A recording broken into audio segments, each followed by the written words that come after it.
This podcast episode is brought to you by Coors Light. These days, everything is go, go, go. It's nonstop hustle all the time. Work, friends, family, expect you to be on 24/7. Well, sometimes you just need to reach for a Coors Light because it's made to chill. Coors Light is cold lagered, cold filtered, and cold packaged. It's as crisp and refreshing as the Colorado Rockies. It is literally made to chill. Coors Light is the one I choose when I need to unwind. So when you want to hit reset, reach for the beer that's made to chill. Get Coors Light in the new look delivered straight to your door with Drizzly or Instacart. Celebrate responsibly. Coors Brewing Company, Golden, Colorado. Today on the timeline, the Summer Suns finally go down in Mikal Bridges' revenge game. And we answer your questions. Let's go.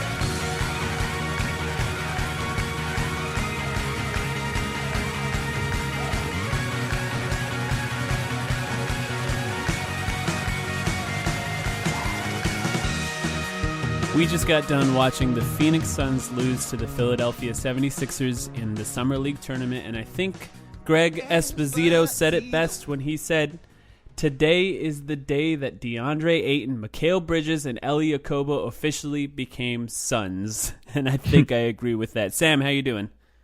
Pretty good, Mike. I have to say I agree with the Espo's assessment there.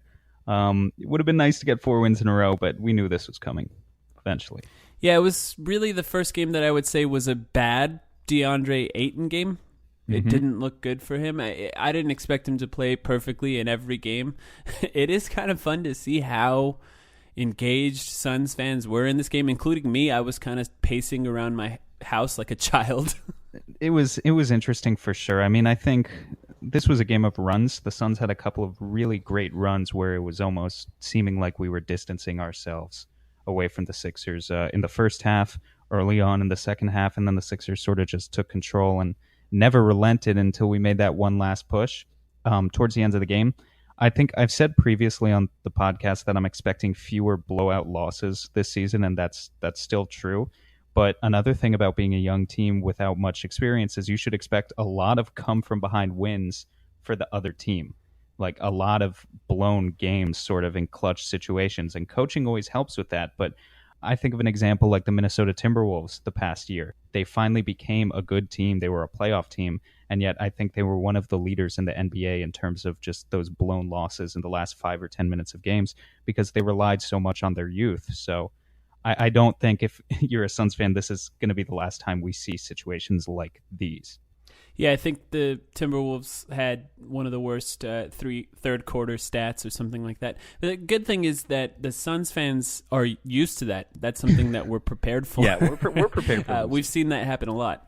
Yeah, we're definitely prepared for losing. Let's talk about Ayton a little bit. So I want to talk about 2 concepts with Ayton. The first concept is offensive spacing, and the second one is positioning in the post. And what Ayton is good at so far, from what I've seen, is offensive spacing when he's not trying to get position in the post. So that means that on drives, setting picks, maybe on rim runs, he's able to find the small space in the paint. Now, it's difficult to talk about spacing for a big man. It's easy for a three-point shooter to space the floor. You can just stand 5 feet behind the three-point line like Ryan Anderson does on the Houston Rockets, or just kind of move around screens to space the floor. But for a center to space the floor on the move, when offenses are moving, they have to move in small spaces underneath the basket. And Ayton has been really good at that so far. But where he's played really badly, in my opinion, is actually sealing off or actually gaining post position. Now, a lot has been made about the guards that play for the Suns and their inability to pass the ball into him in the post, but part of that is on DeAndre Ayton. He's not fighting for that position. He's not using his big body to really fight for that. Have you noticed this too? Yeah, unfortunately I have, and we don't mean to pile on DeAndre Ayton because this was his first bad game out of the 4 games, but I think it was clear that he was sort of disengaged in this game for the Suns. And if you look at the 5 starters in this game, Bridges, Bender, Shaquille Harrison, Reed, and Ayton clearly had the worst game of the bunch, which is a bit surprising given some of the criticisms we've had of some of those other players like Dragan Bender in the past. But yeah, Ayton overall had 6 turnovers in this game, and a lot of it had to do with that offensive positioning, just like you were talking about. When the double teams came in this game, he often was blindsided, actually, and Philly was just able to strip the ball away from him relatively easily. Well, it's kind of weird. Offensively, when he played for the University of Arizona, he more commonly faced up from the free throw line area than posted up. But so far in Summer League, we've been looking to post him up, especially in the first quarter, a lot. Now, I don't know if this is because it's Summer League and they want him to get good at posting up so that he can be an effective post player once he does get into the NBA, but it seems like he's not much of a post player. I mean, for how big he is, that wasn't a huge part of his offense when he played for University of Arizona. He likes face-up jumpers. He's good off the dribble with maybe 1 dribble and 2 steps towards the basket and getting fouled a lot of times in that type of possession. But we're forcing the ball to him in the post. Now, I don't think this is a bad thing. I think that he will be a good post player eventually, and I think that we do need to really work on those post moves with him and sealing off and getting proper position and working underneath the basket. But it's not really his game right now, so a lot of people thinking that this is a bad sign for him. I don't really think that's the case. I think he'll be fine. Of course, it's just one game. But it is kind of weird that we're forcing the ball into him in the post so much. I would actually like to see him catch the ball on the high post more often and face up and see what he can do from that position. He can see over the defense. He can pass. He can shoot that mid-range shot. He doesn't hesitate when he gets it. Kind of like we used Amare in the 2010 season, really giving it to him. Maybe he's got his back to the basket and he turns around and he faces up against the defense and sees what he can do there. So we'll see if that's something that we get more to in the future. Yeah, I agree with you. I just want to say that elbow area really should be Ayton's bread and butter. And we've seen Igor in the past talk about using his center in a playmaking role. Having him at the elbow, just like you said, where he can see over the defense, that's probably the best place for him right now to not only create for himself, but create for others. And he can still play in the dunker position, but when you play in the dunker position, so you're playing in the low post, a lot of times that's where you play off the ball. That's where we see DeAndre Jordan sort of get his bread and butter, or any center that's played for the Warriors. It's always Draymond Green catching the ball at the three-point line with no one guarding him, cutting in and throwing a lob pass to the dunker in the dunker position, who only touches the ball for a third of a second as they slam it into the basket. It's not really much to complain about right now, because I do understand why they want him to get the ball in the post, but it's just post offenses are not the most efficient offenses in the NBA, and clearly we're not very good at getting him the ball in the post. We still need to work on it. It's still something that he has to get better at. I would just like to see him touch the ball in different ways, and maybe the offense work a little differently than trying to force it to him in the post. Even DeMarcus Cousins, who is a fantastic post player, still is not the most efficient player out of the post. So even some of the best ones in the NBA aren't that efficient. Shaquille Harrison, though. Yeah, better than Marcus Smart. He was fantastic. Did Marcus Smart, I actually meant to research this before the podcast. I didn't, so sorry for that. Did Marcus Smart ever have a summer league this good? I'd be willing to say no, because Shaquille Harrison is a boss right now. I mean, he boomed the Sixers with some of his plays today. He had 17 points, 8 rebounds, 6 assists, 3 steals, another good game for Shaq. And I don't know. I mean, there's still something to be made for the idea that the Suns target Teodosic or a Beverly, bring in some sort of other point guard, because Brandon Knight as our starting point guard could end up being disastrous. But right now, with the way it's looking, we have 15 guys and 15 roster spots as of today. And I think as of today, Shaq is probably the rightful opening day backup point guard. I think he's earned the playing time over Akobo, who has a young guy. I mean, they're both young guys, but I think Akobo would have to sort of earn his playing time over the course of a season. I think Shaq gets those 10 or 15, maybe even 20 backup minutes from night one, unless we make a move. Well, it should be said that Shaquille Harrison played 31 minutes. Akobo played 1 minute, injured. Hopefully he's fine. We'll try and get some news out there on our Twitter or on Reddit as soon as we find out what's wrong. But he got 2 assists in that 1 minute, so it could be said that if he played 31 minutes, he would have probably had 62 assists. I guess that could be said, breaking the Scott Skiles, is that the all-time assist leader? Something with like 30-something I assists think in so. the game? He would have get. Yeah, I think it was something like 31 that. assists. Yeah, look, and there's something to be Yeah. made of the fact that Shaq still just shot 6 of 14 for the field. He shot 5 of 8 from the free throw line. The poor homeless man's Russell Westbrook comparisons make a little bit of sense, in the sense that he's such a high usage player sometimes, and you don't want him to be reckless with the ball. I guess he reminds me a little bit of Ish Smith in that way. His offense has such a long way to come, but defensively, he's such a pest right now, and that's why I think it's fair to compare him to Marcus Smart. I'm not saying they're equal players because Marcus Smart has several seasons of NBA experience. Shaq has like 20 games at the end of last season. But in the sense that I think both of them are, for the most part, garbage offensive players, but fantastic defensive players. Yeah, I would say that I'd rather have Shaq for $1.5 million over Marcus Smart for $10 million. Well, the other part that makes them similar players is that their effort, their energy is infectious. Now, the Suns went down pretty big in the game, close to the end of the third, beginning of the fourth, and Shaq Harrison's effort and energy is what brought the whole team back into the game. That kind of player who really puts it all out there and gives it his all, even almost got hurt on some possessions, fought for steals, drove to his left 15 times in a row. That kind of effort and energy and that attitude to never give up, that's infectious. And those types of players are needed on the Suns, especially because we've had so much losing recently. Someone like that says, I will not give up, that's necessary. And hopefully Josh Jackson will be another player like that too, because he's got that kind of will to win, and he's a defender too. And it's usually those defensive players that do that. We had PJ Tucker probably most recently on the Suns as the best example of a player who just doesn't give up and continues to fight. Yeah, Shaq definitely has the opportunity to be our point guard version of Tucker. I want to keep him. I mean, we're going to have the discussion in a little bit because we're going through all of your guys' mailbag questions, and some of you asked about this.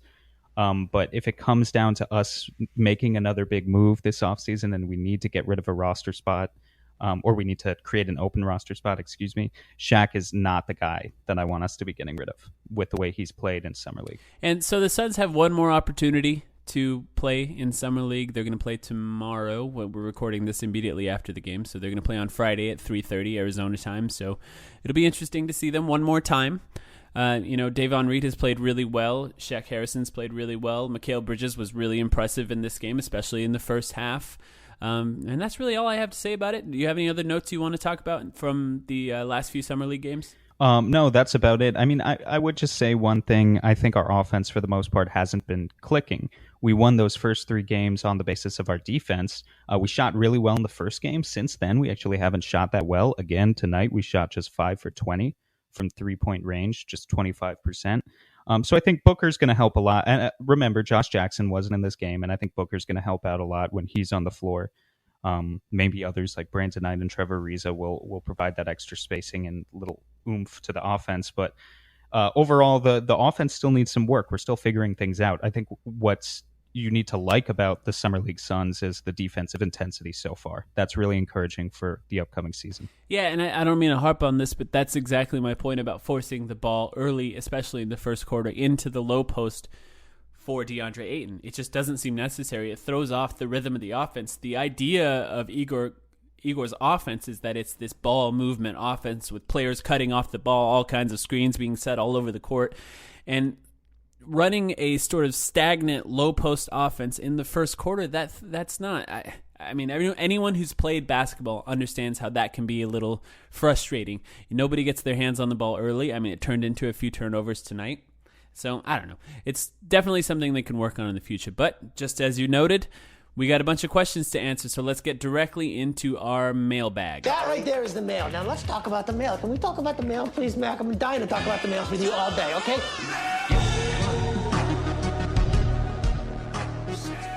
All right, so I want to thank everyone for sending all kinds of questions for us. I would say 99% of these are from Reddit. We got one from Twitter, so thank you to Alessandro Cozy, who sent us a question on Twitter. Thank you to Alessandro Cozy for being like our OG Twitter follower, too, for spreading the word, for interacting with us. Please interact with us on Twitter, because we promise we'll respond back, even if you don't say nice things. Give us some love. But yeah, thank you to Reddit, obviously, for all of these questions. And most of them are even serious. We did get some silly ones as well, and we'll still answer those because, it's part of the part of what we do. It's here. part of So Reddit. Let's get right in. I was expecting, not gonna lie, guys, I was expecting 95% bullshit. So I'm actually proud of you guys over at Reddit for giving us some actual discussion. I'm a little topics here. disappointed. I wanted the bullshit. Let's start with the question. I don't know. I don't think it would have been. Yeah, let's start with the questions. We have like 40 questions to answer, so this is going to take a while. We're going to try and fly through some of them, maybe spend a little more time on the ones that are more detailed questions. But let's start with the from the Reddit user Baba Lorisha. We should probably address this. Yeah. Will Sam buy a new microphone and not sound like he's broadcasting from a cavern? Yeah, so that was a fuck up on my part, just recording on the wrong microphone last time. I hope this one sounds a little better. It's the one I was using for the first several episodes. Hopefully it's good enough for you. If not, please send like $300 directly to my bank account so I can upgrade my microphone again, because with the $0.00 we're currently making on this podcast, I don't have the budget to upgrade the technology currently. Yeah, it was. We both messed up there. I didn't realize he was recording from his laptop mic. I could have noticed. He didn't notice either. We just messed up. So hopefully it won't sound like that in the future. But let's get to some of the more serious questions. I think he was just joking with us. So let's start with our single Twitter question. In your opinion, apart from Booker for entertainment purposes and the rookies for obvious reasons, who's the player on the roster more likely to have a breakout season? I'll start with my answer here. Hopefully it's different than yours. I said Josh Jackson. I think that this is the season that Josh Jackson could really take a step forward. Now, it's hard to say this after his Summer League games, but if Josh Jackson had played in this most recent Summer League game, I think we would have won. He has the opportunity to show he's a great defender. Now, we've surrounded him with better offensive players. We're going to have DeAndre Ayton in the game. He's probably going to play some minutes with Trevor Ariza and Mikal Bridges, of course, Devin Booker. He's not going to have that kind of pressure on him offensively to take shots, as much as he did previously. And I think in the role that he's going to have on this team, it's exactly the kind of player that he is. So it's really a great situation for him, and I really hope that he can prove it. I promise I didn't think of my answer during this game. I thought about it before the game. So Shaq Harrison is actually the guy that I went with. And look, I recognize there's a really wide range of possible outcomes for Harrison next season. He could completely bust, not be in the NBA anymore after next season, or I think he could be a great player just because I think Brandon Knight has so much potential to be disastrous that if we don't make a move for a point guard, I could see Harrison suddenly be thrust into a 25, 30-minute per game starting role and become sort of the next Patrick Beverley. We've been clamoring over Patrick Beverley, but I think that really is sort of like a best-case scenario for something that would help out this entire culture, not just our defense from a basketball standpoint, but the culture as a whole next season. Again, I'm not really saying that I think that's going to happen. I'm just saying maybe it's a possibility. And also I'd throw out Marquise Chris just as a name. I haven't seen any evidence currently because we haven't seen anything from Chris this summer. He hasn't played in Summer League, but that's sort of just one of my gut feelings that it would be nice if Chris can have a bit of a bounce back third year. Well, one thing with Chris is he came into the season out of shape, and he looks like he's in great shape. From the last I saw on his birthday, the Suns posted a video. He looked like he was in great shape, so that alone could make a difference going into the season. Another shout out to another player, TJ Warren. I think that's an obvious one. The thing is with TJ Warren is it's the same every year. If he fixes his 3-point shot, he could be incredible. He could be one of the most effective offensive players in the NBA if he fixed his 3-point shot. So I'm not going to say that it will happen, but if this is the season that it does happen, it would be huge for the team and for TJ Warren's career, and he would be on a steal of a contract if that does happen. So that's another player that I would note for that question. All right, next question. Another one from Reddit, user Bill Murray. Yes, that Bill Murray, I assume. Always nice. Yeah. Always nice to see the celebrity support, especially for a startup like us. So thanks to Bill. We'll never forget that Bill Murray also played basketball in Space Jam. That is a really good point. Mm-hmm. See, I thought Bill Murray was just a huge Chicago fan, so it is a little bit surprising to see him with this Phoenix pod. But, you know, I'm not going to judge. You can hop on the bandwagon, Bill. It's all right. A lot of people are doing it right now. All right, so he sent us a few questions, so let's kind of fly through them here. This one is hard to read for me, but if DeAndre Ayton has a disappointing rookie season, what does that look like to us? You start first with this one. Yeah, this is one of the questions that I think it's going to be maybe a disappointing answer for me, but I think you can't measure it with like a stat line with box score stats. Here's a reminder. Anthony Davis in his rookie season averaged 13 points, 8 rebounds per game on 56% true shooting. Okay stats, not like anything indicating a future Hall of Famer, in my opinion. Jahlil Okafor in his rookie season averaged 17 points, 7 rebounds, a block and a half a game on 54% true shooting. The difference between those two, you would think Okafor would end up being the better player. So obviously we know that's not the case. So my real answer here is that it's not going to show up on a stat sheet. We need to delve deeper into Ayton's game. So for me, a disappointing rookie season really is if he doesn't show any sort of improvement in terms of his defensive awareness, and if he shows any sort of problems with creating for himself in the post, as we were just talking about, but most importantly, shot selection, how he reacts when the double teams come, if he's passing out to the right shooters, if he's buying into Igor's offense. It's going to be all of those little things that we're going to be analyzing throughout the season. From a stats perspective, it might not be amazing immediately. I don't necessarily think he's going to average 15 or 20 points per game his rookie season, but if he doesn't do that, it's not a black mark on his career.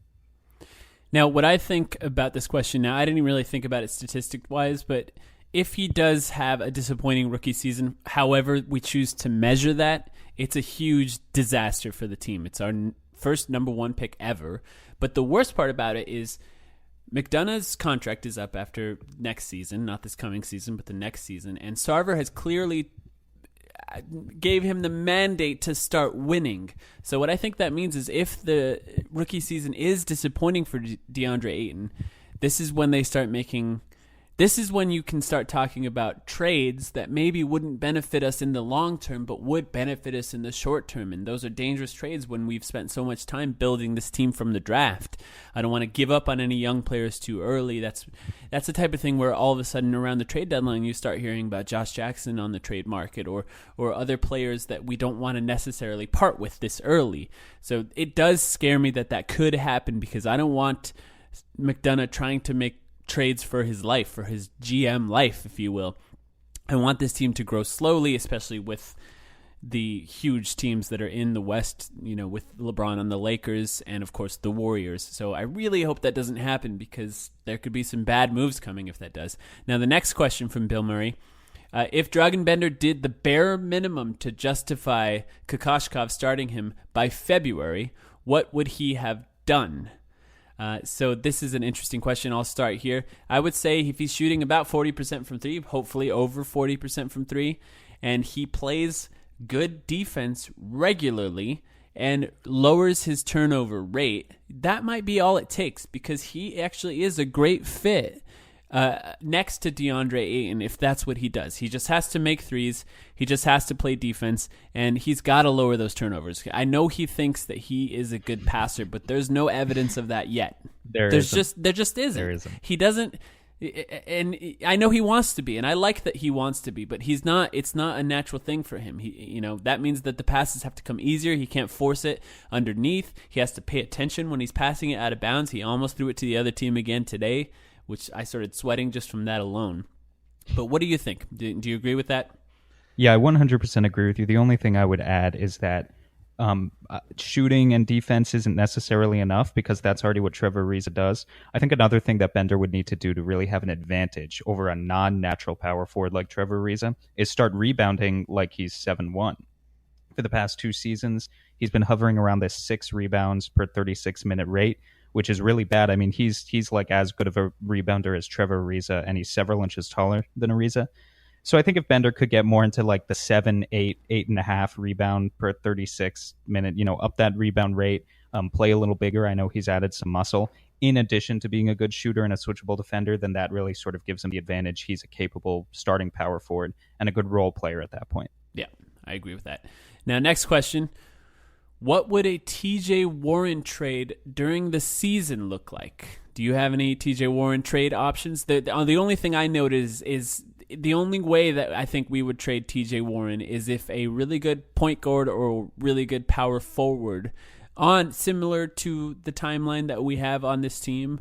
I would say if those become available, I think that's the only way. The Kemba Walker is one that everyone throws out. I think that's one of the only ways that we would look to trade TJ Warren. I just don't think it's going to happen, so I didn't want to research it too much. What do you think? I don't think Kemba. I think Kemba Walker and Kevin Love were the two big names that everyone wants to throw out, but both of those guys are free agents next summer, so it doesn't really make sense anymore for us to gamble on them and then pretend like, are we even going to be better than the Hornets next year? Not necessarily. So we don't want to gamble everything on Kemba and then have him leave us in the offseason after we traded TJ Warren, who's like a legitimate piece and not just a project. I think it's becoming less likely that we actually see a TJ Warren trade unless it's for a player who is an upgrade over Warren. So it would be a package of Warren, maybe one of Chris and Bender, multiple picks, something like that, to get some sort of all-star caliber player with multiple years of contractual control left. I think that's the key that McDonough and the front office are looking for in terms of contract flexibility. Do I have any actual names for you guys right now? No, I don't, because it's actually pretty hard to find players in those sorts of positions where teams are actively trying to move them. But maybe something will open up in the next 6 months. You never know. I understand why TJ Warren is thrown out there as the most obvious trade target for the Suns, because he's one of our only high upside players that's making a decent amount of money. A lot of our greatest players are players on rookie contracts. It's difficult to trade them for great players because a lot of great players are already making a ton of money. TJ Warren makes $14 million or something like that, so it makes sense to try and trade him. Yeah, I think that McDonough signed him. I think McDonough sees him as a good piece, a high upside player. I just don't see it happening, at least not for the names that have been thrown out. Something unexpected always happens in the season. Players that you don't expect to be available become available, so we'll see what happens there. Next question from Bill Murray, the last one from him. What position does Trevor Ariza start at on opening night? Of course he's going to start. I said forward because I have a feeling that it's going to be some sort of combination of TJ Warren and Trevor Ariza in the starting lineup, and it's probably going to start with TJ Warren technically playing the power forward position because Trevor Ariza makes more money and he'll probably want to be told that he's playing whatever position he wants to play.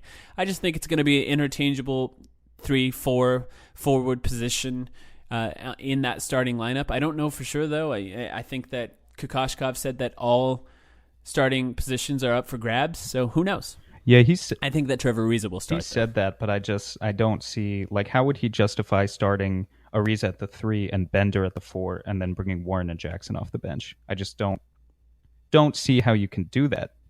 I mean, obviously, if he thinks that's best for the team, the players will maybe buy in and whatever. But I think Ariza has to start at the 4 if we're talking from a traditional position perspective. But really, in terms of our scheme, it's going to be more like just two generic forwards. Don't even necessarily think like our small forward and power forward will be playing unless Bender or Chris is on the floor where they're natural fours. Our small forward and power forward will basically be playing the same position. They're just going to be two wings. The traditional phrase that coaches like to say is you are who you guard. And if we think about it this way, the 3 forwards that we have that are going to be competing for those 2 starting forward positions are Josh Jackson, TJ Warren, and Trevor Ariza. And who out of those 3 players is the best at defending a power forward? It's Ariza. So here's the thing that I like about this Ariza contract. He's on a 1-year deal. That means that he is in a contract year. By definition, he's up for a new contract as soon as this year ends. That means that whether he likes it or not, if we need him to play power forward, he's going to have to play power forward, and he's going to have to do well at it because he has to prove that he's going to be valuable when he turns 34 at the beginning of next season. And if he wants a contract that pays him that sort of retiring contract, that last contract that you sort of can retire on, he's got to do it. And I think that means that the likely scenario... Right. The likely scenario is Trevor Ariza guarding power forwards in that starting lineup, and I love that. I think that's a great option. You know, I've been talking about it since our first podcast, really. All right. Next one from Reddit user Oblo Memes. The names are the best part of this episode, by the way. Yeah, probably. The great debate, he said. Bridges versus Jackson versus Warren. Well, you already failed Oblo, if that is your real name, because I don't see a question mark anywhere in this, but I will indulge you. You want me to take this one, or do you want to start with it, Mike? You go ahead. Okay, I mean, we're going to agree on this. I mean, currently TJ Warren is probably the best player between these three. I don't expect Mikal Bridges, even if he is a little bit older, to... First of all, I don't expect him to get a ton of playing time if we keep this logjam. I don't see how Bridges would play more than like 15, 20 minutes per game in his rookie season without some sort of injuries. And I also don't expect him to be better than a 20-point per game scorer in TJ Warren his first season. But the unique advantage that Bridges has, unless one of these other two guys can develop a shot, is that he really is that pure sort of 3-and-D Trevor Ariza type mold, which potentially makes him the most valuable of the three going forward in a best case scenario. Now, we've already seen Josh Jackson play for a season, and his defensive versatility, his athleticism is off the charts. So I think that the safe ranking for the future would probably be something like Josh Jackson first, TJ Warren second, Mikal Bridges third. But Mikal Bridges, if he shows us any sort of potential at all this rookie season, instantly shoots up in that ranking, past Warren and potentially even past Jackson, depending on how well he does, because that shooting is so valuable. Yeah, I the way I wrote it is the current rankings are TJ Warren, Josh Jackson, Mikal Bridges, but the future rankings, maybe 2-3 seasons from now, are Josh Jackson, Mikal Bridges, and TJ Warren actually having the least amount of potential. Not that TJ Warren is not good. He's obviously a really great player, but I do see a scenario where Mikal Bridges leapfrogs Josh Jackson in the lineup in this coming season because of his potential from the 3-point line, and he still has that defensive potential, very similar potential to Josh Jackson. So Josh Jackson, I think it's good for both of them ultimately, because that competition it's going to be great. And I do think there is a possibility that they end up being our starting 3 and 4 of the future. So them competing right now, it's going to be good for them. And those two guys playing together as two defensive stoppers on the wings, that's going to be really fun to see. And we can all still hope for Point Booker, because if Point Booker works out and we can do, point guard Booker, Mikal Bridges 2, Josh Jackson 3, it's just too enticing, especially in this year with Trevor Ariza at the 4. That's 3 incredible defensive wings with Booker at the 1. It's just that sounds really fun to watch, so I hope that works out. But yeah, I think we both agree on that one. All right, next one from Reddit user Tizdu, a brand new mod in the Phoenix Suns Reddit. He said, "Do you think a baby could eat another baby?" This is absolutely ridiculous. No, a baby couldn't eat another baby. Here's what I wrote: no teeth. Yeah, no teeth. I mean, unless you want to blend it and put it in a smoothie, or a soup, I guess. Like then maybe it could happen. But a baby probably doesn't know how to use a blender, Tizdu. So I expect better from you. And you're a new mod. You're still getting the hang of this. He'll come up with better questions in the future. I thought way too hard about this question, though. I will say. I spent a lot of time thinking about if there's any possible way a baby could eat another baby. I didn't think about a blender because that's very dark. All right, next one from Reddit user JLoey13. And what's funny about pronouncing these names is how they pronounce it in their head is probably completely different to how I'm pronouncing it. I think Tizdu and Bill Murray were the only ones I've been sure about so far. Okay, so he said, "Hey guys, big fan of the new pod. Thank you, Jay Lowy. He would love to hear us talk about where we see the Suns' young core ranking among the other young cores in the league." He said that the most hated podcaster, Nate Duncan, did this on Dunked On. I don't like him. And he wanted to hear us do it. Neither do I, but the most hated is just a funny He is expression. a basketball robot. He's Anyway, we'll talk more about Nate Duncan another time, I'm sure. I'll start with my rankings. I said number 1. I keep vacillating. I'm going to say 1A and 1B. These two teams are tied probably. I'm going to say Celtics and 76ers, and I actually give Celtics the edge a little bit in this. It's just the Celtics have done so well drafting. Every player they've drafted, they've hit on. If you even say the 76ers, we can't forget that the 76ers did draft Nerlens Noel, Jahlil Okafor, and Markelle Fultz. They Wait, but I'm going to need a definition, because we didn't actually think about this beforehand. I'm going to need a definition of what constitutes a young core. Like, are Kyrie Irving and Gordon Hayward part of a young core? No, I wouldn't. No, I wouldn't right? include Gordon Hayward in that. I might include Kyrie Irving, but in my mind, actually, I was just really thinking about Jason Tatum and Jaylen Brown. Those two guys. Oh, you're wild. Keep explaining, but you're a wild one. I think that the potential that those two have, and the type of position that they drafted. I'm all about wings. If you couldn't tell, the first podcast we talked about Trevor Ariza. I'm obsessed with Mikal Bridges currently. I just think that is the most versatile position, and they can play anywhere from 2 to 4, and in the playoffs, they play 5 a lot of times. These guys are the types of players that you want. And the only other option, if you rank higher than them, is the 76ers. And the fact that the 76ers have their 3 best young core players can't shoot from the 3, that matters. It just matters. Ben Simmons I don't think he's ever going to be a great 3-point shooter. And if he is, look out, because that's going to be insane. Markelle Fultz does not know how to shoot currently.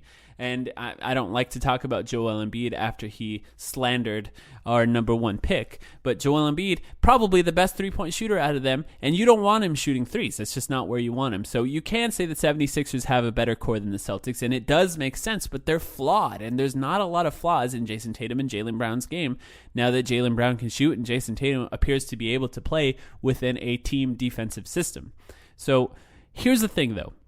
It's very possible that the Suns, who are the next on my list, leapfrog those teams and are the number 1 young core by the end of this season. I think Devin Booker actually is currently the most valuable player out of all of those players. The only one maybe you can make an argument against that is probably Ben Simmons and even Joel Embiid, but the Joel Embiid injury concerns, that throws him right out of there.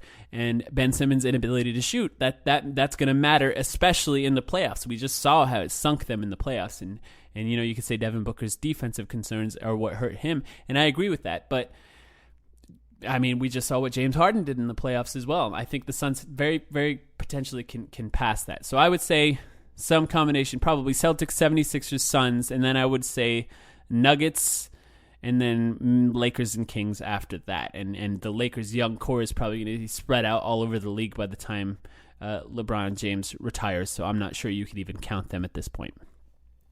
All right. It sounds like you disagree with me, though. Let's hear your rankings. Yeah, I've been sitting in quiet judgment this entire time. Not actually, but I think you're underrating not only us but also the Nuggets. I would probably have the Sixers first, even though I'm not the biggest fan of Joel Embiid. I understand the injury concerns. Mostly, I'm not a fan of Joel Embiid and his personality. I don't think he's that funny, but he's a great player. I can't deny. And between Simmons and Embiid and Saric and the potential of Fultz and all these other guys who have come up through the ranks, Covington, if he still counts as part of that young core, it just, for me, it has to be the Sixers. They have so much more holistically than the Celtics do, where the Celtics, I think you're really only talking about 4 main guys between Jaylen Brown, Jason Tatum, Marcus Smart, and Terry Rozier, who I'm also a bit shaky on. So, yeah, that's why I have the Celtics a little bit lower. I would go 76ers 1. I would put us number 2, honestly, because I think what we have as an entire picture, and it's going to take a little while to find out exactly what DeAndre Ayton is, but I think we have a better young core than the Celtics. We cover more positions. We may not have quite the same talent on the wings, but between Josh Jackson and Mikal Bridges, it's a pretty good start. Then you throw in Devin Booker, you throw in DeAndre Ayton. I'm not even going to include Marquise Chris and Dragan Bender, because if I include them for us, then I think I need to include like Yabasili and like players like that for Boston. But yeah, I would have us second. I would have the Nuggets third, because Nikola Jokic is one of the best young players right now out of anyone in the NBA. I love watching the Nuggets, and I love watching him play because he defies what we think about modern basketball in a sense. Like, he's such a bad rim protector, a historically bad rim protector, who then also still sort of makes a positive impact defensively and all the other things that he does. And offensively is such a gifted player in terms of his ball movement, in terms of his ability to space the floor, work in the low post. I mean, he can really do it all. Gary Harris and Jamal Murray there as well. And then you add Michael Porter Jr. to that mix, who, if he has a back made of sludge and never plays more than 20 games in an NBA season, then admittedly that's going to be a bad pick for the Nuggets. But I think he has so much potential to be one of the top 5 or at least top 10 players in this draft class that yeah, I think the Nuggets are going to continue to surprise some people. After that, the Bucks. I mean, do we consider Giannis to still be part of a young core? Would be my question to you. I mean, we probably should, but because I don't. If Giannis, Jabari Parker resigned? No, there Jabari yet? Parker hasn't resigned. So it's just him. That's then. why I'm going to say like Giannis really makes or breaks that. I mean, if Giannis is still part of a young core, then Giannis by himself, forget Jabari Parker. Giannis with Thon Maker, Malcolm Brogdon, Dante DiVincenzo, that's enough to still have one of the best young cores in the NBA just because Giannis is such a generational talent. But if Giannis doesn't count, then they slide way down the rankings. The Kings are on the come up. The Lakers, I have to include in there as well, somewhere in the 6 or 7 range. But yeah, that top 4, I would probably round out top 4 with Sixers, Suns, Nuggets, then the Celtics. Yeah, I think that's fair. And I think Giannis, I just forgot about him, to be honest. And they don't have a lot of other young pieces, but he's the best player that we talked about out of all the players that we just mentioned. So it makes sense. He definitely is. If DiVincenzo happens to blow up this season, if Thon Maker finally puts things together, if Malcolm Brogdon comes back with a good third season, any of those things happen, and suddenly the Bucks, just because Giannis is so good, they shoot up those rankings as well into the top 2 or 3. That was a great question. Yeah, Jay it was. Louie. I like that one. It really was. We have so many more to get. So let's go to the next one. Reddit user Q's656. I'm guessing he's from New York. Shout out Syracuse. Yeah. Yep. Shout out Syracuse, New York. So he said kind of a more personal question, which got me a little nervous, but then it's not really. He said, what are your best and worst hot takes as Suns and sports fans? And I think it's more interesting to talk about my worst. Security number was what I was thinking he was going for, but then he didn't. So yeah, let's talk about our worst takes. So mine personally was when Earl Watson was hired. I was really excited, and when he first started doing interviews, I was all in. I was like, man, this guy's great. The stuff he's saying, it's all the right stuff. We just went through some players not liking our coach, and it seemed like he was like a player guy that the players were going to really get along with, and boy, was I wrong. He was awful, just absolutely awful. He didn't make any good in-game decisions. He didn't really get all the players working hard. We lost by a combined 800 points in our first 3 games of his second season, so I was way off on that one.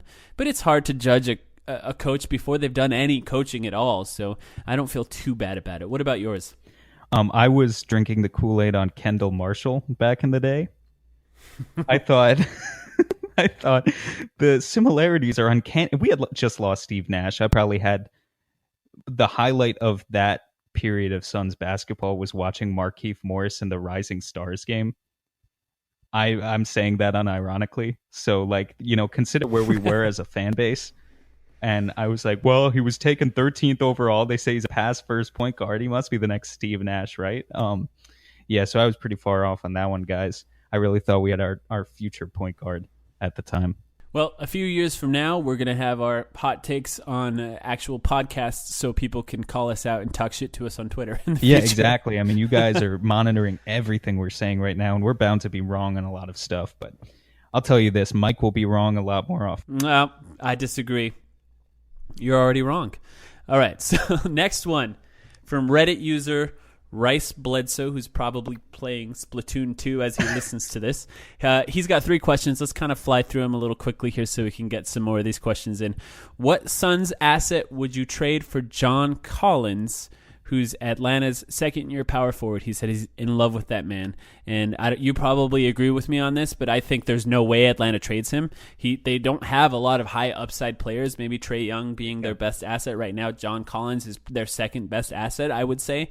And I just don't think they'll do it. I think we'd have to get rid of Bridges or Jackson and probably even a little bit more for them to give up on him. I just don't see it happening. I like him a lot, though, too. He's right about that.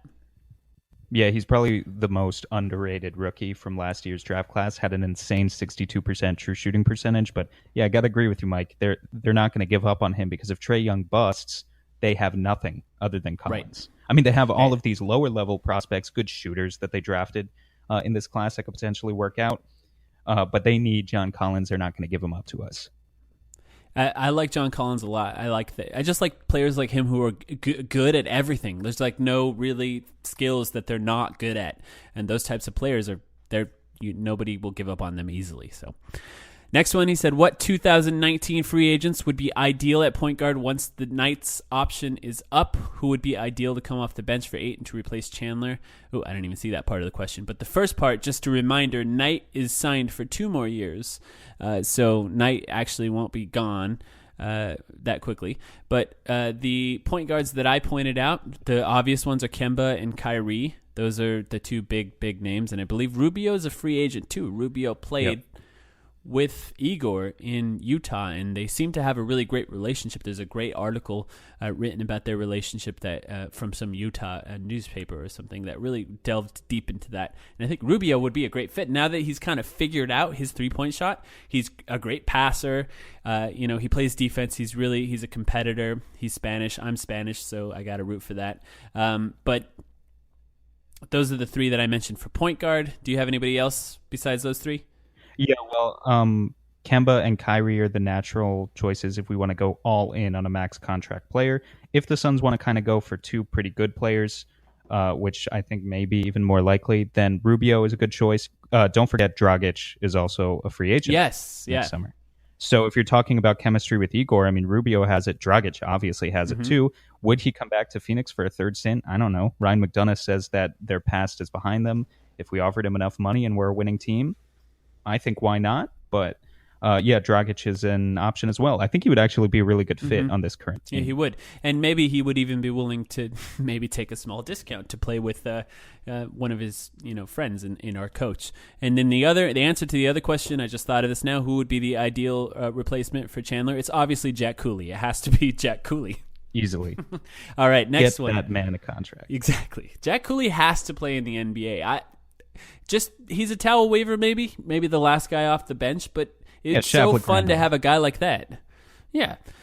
Pat Burke is another one. So he also said, do you see us hanging on to Reed somehow? And I absolutely think yes. I don't think there's any way that we get rid of him after what he's done in Summer League. He clearly belongs in the NBA, and his skill set perfectly fits around the team that we're building. I know he's another wing, but he's another wing that plays defense and shoots threes. And he's been doing really well, actually running some pick and rolls, which I had no idea was in his game until these Summer League games. So I think that we do keep him. I know the Godfather, Gambadoro, said that there's a chance that we don't. He almost reported, he went all the way to the edge on reporting that we would be cutting him, but then didn't. And I don't think that that's going to happen. I think he might be wrong in that report. Let's see. Do you agree with that? Yeah, sorry, I agree with that. I'm looking at this sheet. There's so many questions, but we'll get through them all. Don't worry, guys. If you're flipping through the podcast trying to find your specific question right now, might take you a while. But let's move right on to the next one. This could be Shitty DK 2266, or it's shit, I don't know, 2266. I don't know which one it is, but who's making the 15-man roster? We could keep Shaq and Reed without cutting anyone, but we still need a spot for a third center and or a veteran point guard, in my opinion. Who would be the first you cut? And that's a good point. We currently have those 15 guys on the roster right now. I would say if we need to get rid of anyone, Troy Daniels is actually the name that I'm looking at right now, because Troy Daniels, I think, just doesn't have... I liked him last season because we were so bad, and he usually was worth the playing time as one of our less bad players. But I think he doesn't have much of a future with this team. So I would rather get rid of Daniels at this point than Shaq or Reed, if at all possible. Yeah, some of the websites I saw had Daniel House and Alec Peters on our 50-man roster too. I don't think there's any way that those guys... No. Yeah, they're already done. Alec Peters hasn't played particularly well in Summer League either. He could get signed to a two-way maybe. George King is already occupying one of our two-way contract spots, but remember, we have another guy that we can sign to a two-way contract. Maybe that guy is Alec Peters. Maybe it's Jack Cooley. Who knows? Yeah, that would be great. All right, so Reddit user the Conboy22 asked for recommendations on Suns bars in the Valley, and the only one I could think of, I know this isn't quite your question, Sam, but the only one I could think of was Marley's. It's owned by Dan Marley. It's close to the arena, and I think it's actually kind of a disappointing thing that there's not any. There really isn't any, so I apologize that I'm not coming up with one, but the Suns will be good soon, and they're on the come up, so maybe it's up to us, anyone listening, maybe our people on Reddit, it's up to us to kind of find a bar and make it the Suns bar, because it would be fun to have a place to go hang out with Suns fans when you don't want to pay the $5 it takes to get into Suns games. Someone needs to start the Timeline bar. All right. Someone do it. We could do it ourselves, but we don't have any money, and I'm not in Arizona. But someone needs to do it. If you build it, they will come. All right. Reddit user B95. What do you guys think is the best case scenario for the 18-19 Suns? And does that scenario include a playoff spot? I think no. I'm sorry, just no. I would say a realistic best case scenario is 35-36 wins. I think actually the over-under is set at 35 wins, which is actually pretty high, I thought. That's really high. A 14-win jump is tough, especially when your biggest free agent signing is Trevor Ariza. The historical precedent here, if DeAndre Ayton is Tim Duncan, the Spurs jumped from 20 to 56 wins once. That happened once in history. I don't think it's going to happen to us. And remember, in 2013-14, everything gelled for us. We didn't expect it to. We won 48 games. We should have made the playoffs, but we didn't because the West is brutal. I could see that as like a more unrealistic best-case scenario. We get to 48-ish wins. Everything would need to click. I mean, absolutely everything. No one gets injured. Everyone's playing their best basketball. So I agree with you. 35 wins is probably more what would make me happy. I think that line will actually move down before the season starts. I think people are going to hammer the under on that one. All right, so the next one by Reddit user Sports Stuffs. Hey, I'd love to know which teams are some of your favorite to watch on League Pass. Suns can't play every night. Who do you like to watch when they're not on the floor? I watch basketball during the season probably every night. So I do have other teams. Some of them I might not have on there anymore. The first one I had is the 76ers. I'm kind of mad at Joel Embiid right now after he slandered our number one pick once again. But they're fun to watch. It's fun to watch a giant player like Ben Simmons handle the ball. I love that. It's really fun. The other teams I have, I like the Utah Jazz mostly because of that math teacher they have, Joe Ingles. It's just fun to watch a guy that doesn't look like he should be that good at basketball play basketball. Portland for Damian Lillard, CJ McCollum. Miami because I still enjoy watching Goran Dragic. And Houston because I still enjoy watching PJ Tucker. But those Houston games can be brutal to watch sometimes. Who do you have? Houston easily for me in terms of an actual like really good team. I love the Rockets. Got me so excited for the Western Conference Finals because I got so tired of Warriors' dominance and I thought they finally had a chance. I was rooting for Mike D'Antoni, PJ Tucker, and I really like watching James Harden play. And also, I've thought Chris Paul was underrated for years. I always thought it was really crappy that he sort of had held against him and his legacy, the fact that he couldn't make it deep into the playoffs. So I was really rooting hard for them. Didn't happen, but I still will be catching a lot of Houston games, even if they probably got worse.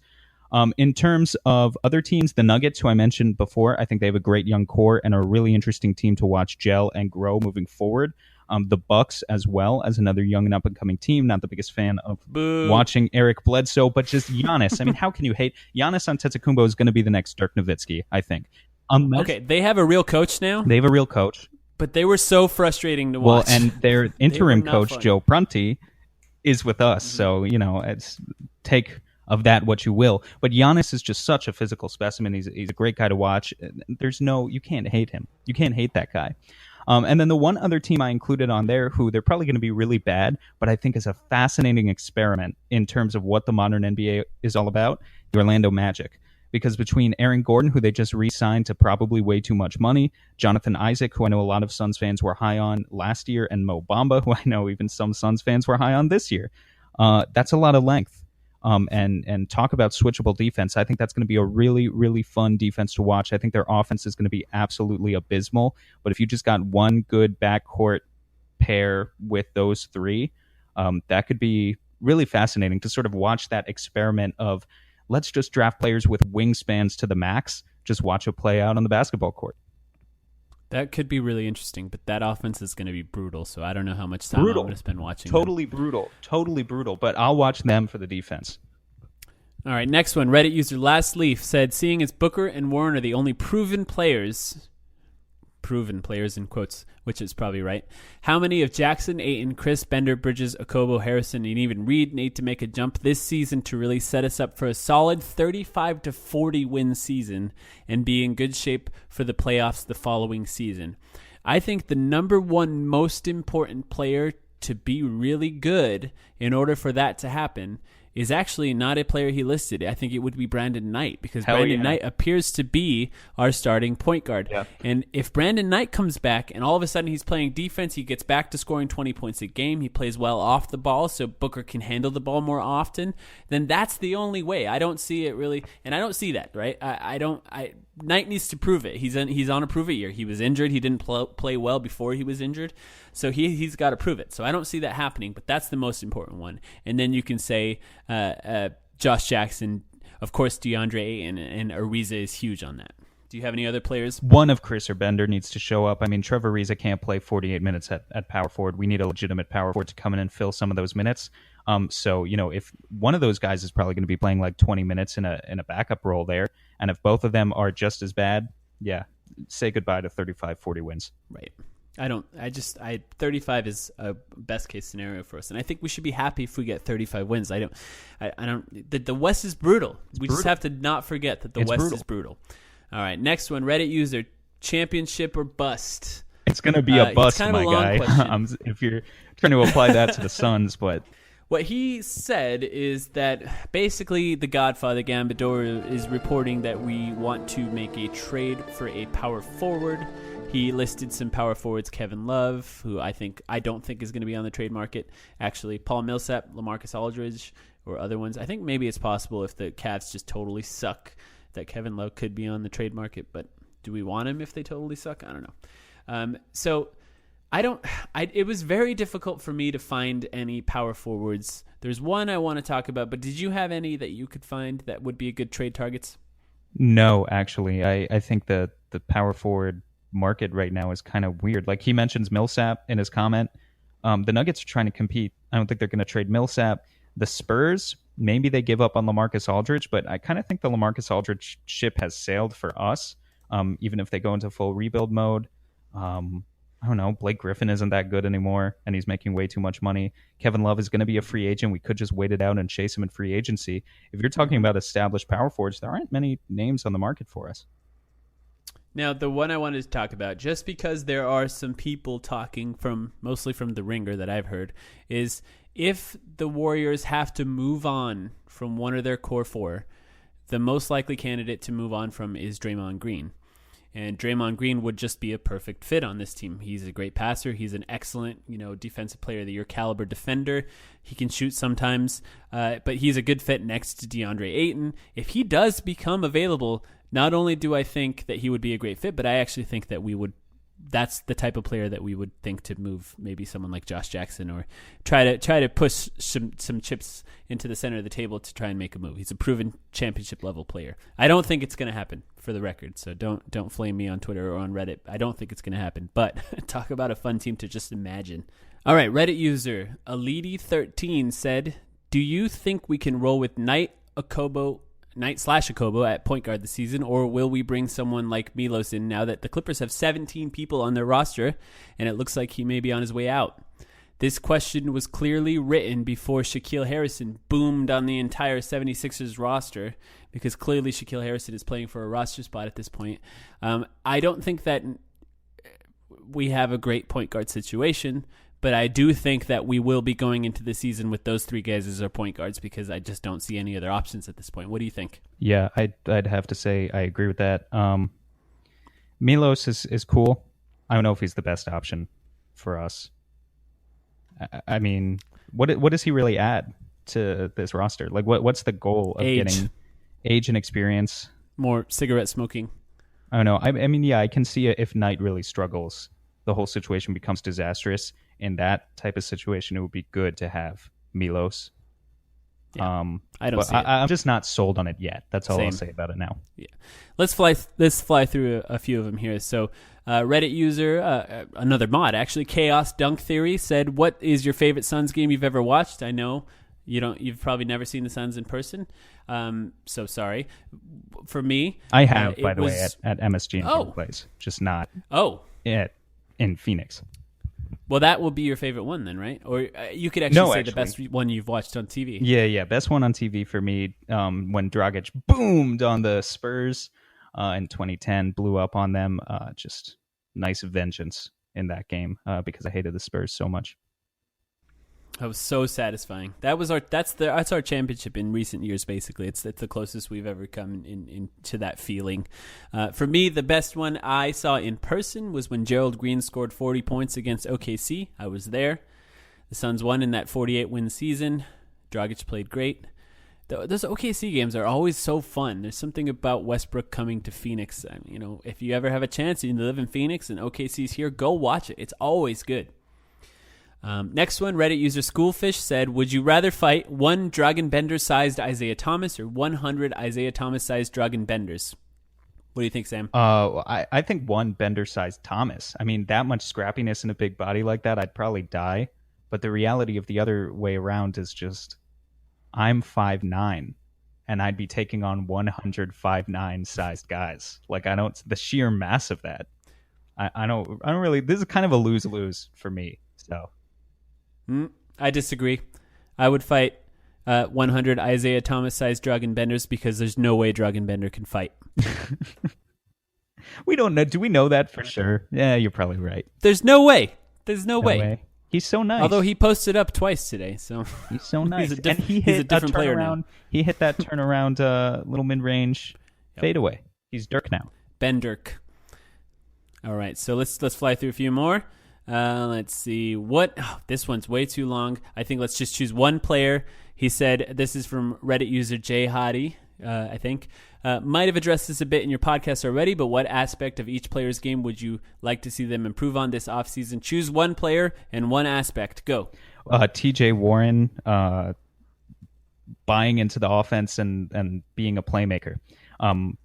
Yeah, that's basically it. We've talked about it forever. But Yep. I say TJ Warren and shooting. Yeah, he has 2 things to work on. So, So Reddit user Friend Eater, he said, "Can user Friend Eater be on the podcast?" Sure. I don't know when, but sure. What is the likelihood? Just to expand on that real quick, because I feel like then a lot of people are going to ask to be on the podcast. The program we currently use to record this only allows us to have ourselves. It only allows us to have 2 tracks on at once. We would need to figure out a better long-term solution for when we want to have guests on the podcast, because we do. But yeah, right now, none of you guys can be on. Sorry about that. What is the likelihood Suns make a run at Kevin Love? We talked about that earlier. We'll ignore that one for now. And what would it look like? Also, are the Suns contenders to land Anthony Davis in 2020? I just to recap on Kevin Love, we think it's unlikely. He's going to be a free agent. But the Anthony Davis question, I actually think that the Suns have built this team in mind to have cap space open for Anthony Davis. If we strike out in free agency next year, that cap space will be available the following year. I expect some short deals to keep that cap space open. I know it's very unlikely. Anthony Davis, though, is one of those players that you just have to go for if he's available, so we should try. Yeah, we need to try. We need to prove that we're a lot better than the Pelicans by then, though, and we have a long way to go. I agree. All right, Reddit user NBA Youngboy42, since we're going to have a ton of cap space opening up, who do you see us pursuing next summer? We talked about this. I said Kyrie Irving. I think Kevin Love is a huge possibility, and it makes sense. I think he's a good fit next to Ayton. Defensive front court-wise, it doesn't sound great, but offensively, that would be really good. And then, of course, Kemba Walker and Ricky Rubio. You talked about Dragic. Anyone else that we missed there? Well, I think there's about a 0% chance he leaves his current situation, but Clay is a free agent. I would move Booker to point guard in an instant if it meant we could pair him with Clay. That'd be a fantastic backcourt. So I would throw a max contract at him, but yeah, he has no real reason to come here. So just another name to throw out. And Reddit user and Schoolfish also asked about NBA. Is it too soon for 2019 free agent targets? Yes. Wait till next year. Right. We just talked about it for like 20 minutes in this podcast, though, so I just wanted to make sure we said his name on the podcast.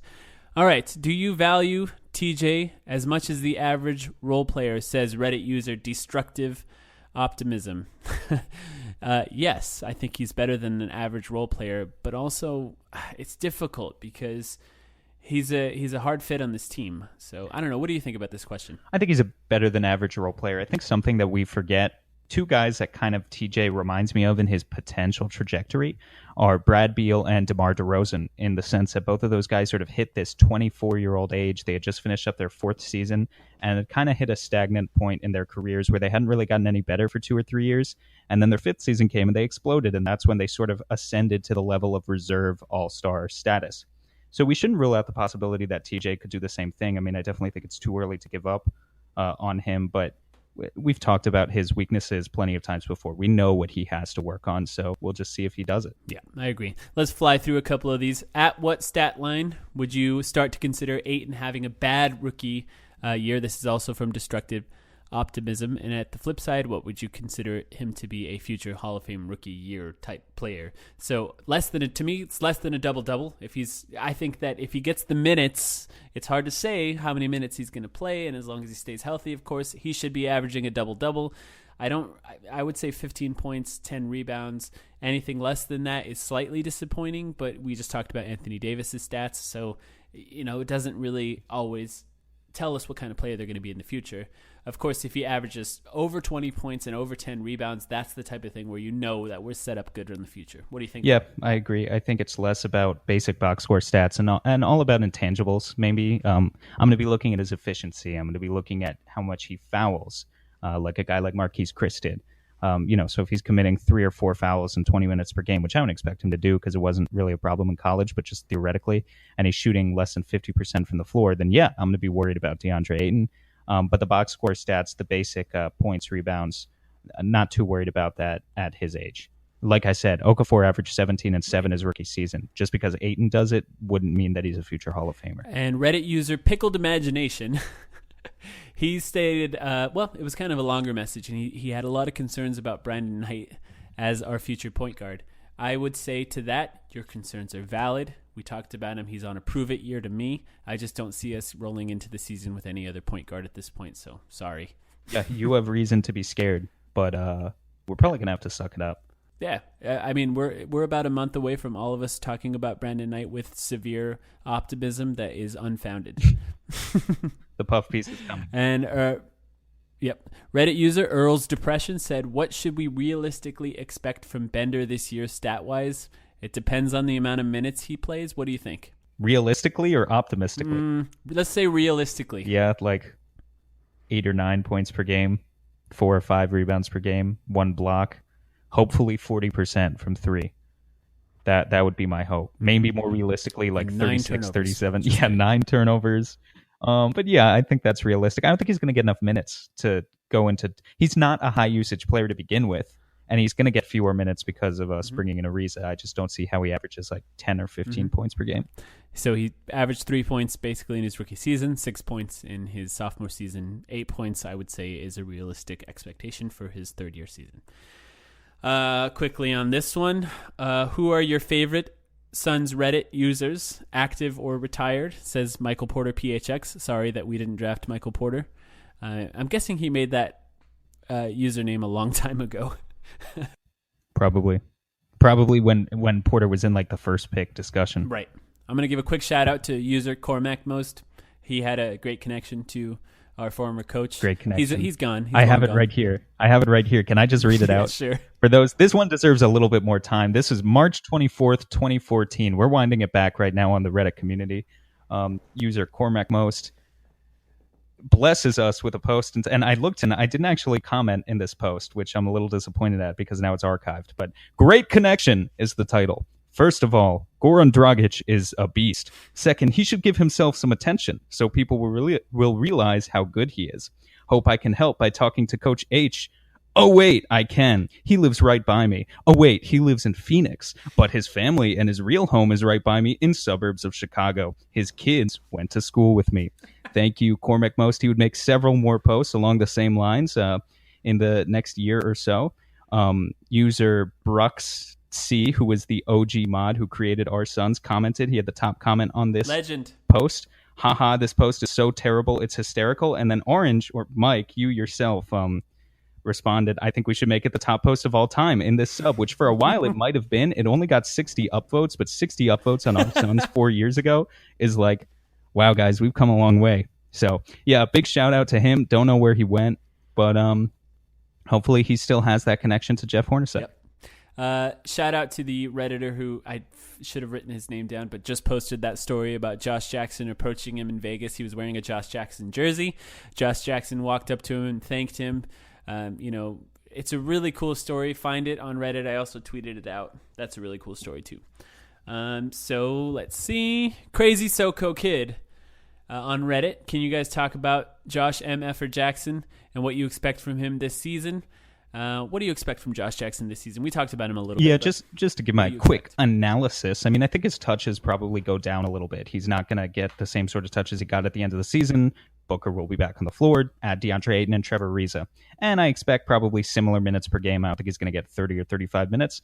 So I'd like to see his efficiency go up, plain and simple. Like 47% from the field, 32% from three, like still below average, but a big improvement over last year, and like 70% from the free throw line. That wouldn't make him the most efficient offensive player ever, but would be a big step up in each of those categories. And that's what I'm hoping. Yeah, one thing I want to point out is I watched a lot of Igor's offense from Serbia film, and even in this summer league, and a lot of it has two primary ball handlers, and I assume that those two primary ball handlers in the starting lineup will be Knight and Booker, but in any lineup that has Booker and Josh Jackson, I would like that secondary ball handler to be Josh Jackson in these lineups. I just think that's something that if he gets really great at, it's going to be really beneficial for the team. So I want him to work on his ball handling, his playmaking.